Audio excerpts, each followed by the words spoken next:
Mainframe's up and running.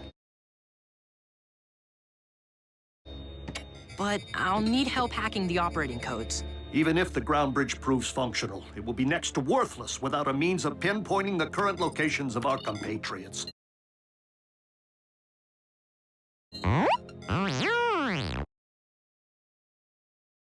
Use your head, Bumblebee. If the Decepticons had the ability to track Autobot signals, we'd have all been at mercy here on Earth a long time ago.